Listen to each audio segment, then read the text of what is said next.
I've got a little bit of purple in here and a little bit of black and then white buttercream. And I'm not going to mix it in all the way. I just want to be able to do a little bit of kind of brick type work or stones for the trail. So I'm going to go ahead and just fill the bag. Tip number 10 on here.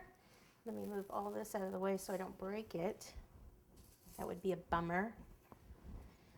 Bring this on over and we'll just start right up here. And I'm going to squeeze and kind of move the tip around a little bit so I have all different size stones.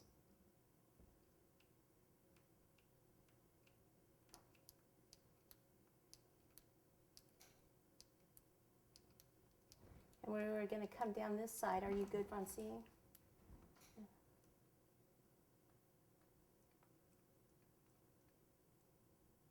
So you can do some small ones, some bigger ones.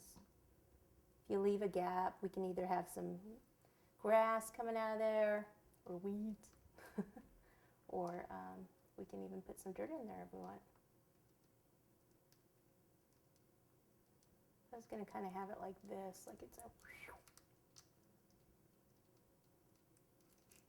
coming around the mountain. So it's like it's coming from behind here. The trail.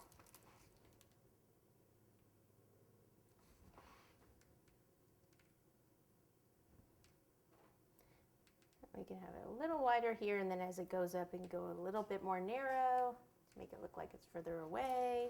If you want to put any extra little stones anywhere, like around here, just to fill anything in. Maybe you've touched the cake where you shouldn't have.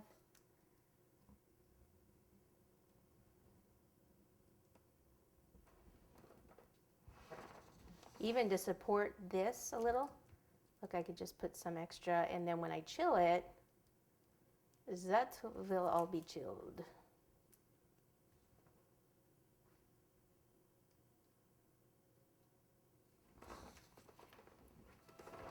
Okay. This turntable's not doing it for me here. Okay. Now let's go ahead and take our little carriage going up the hill. And we'll do this like over here. Actually, it's a runaway carriage coming down the hill because there's no horses with it. But it's okay.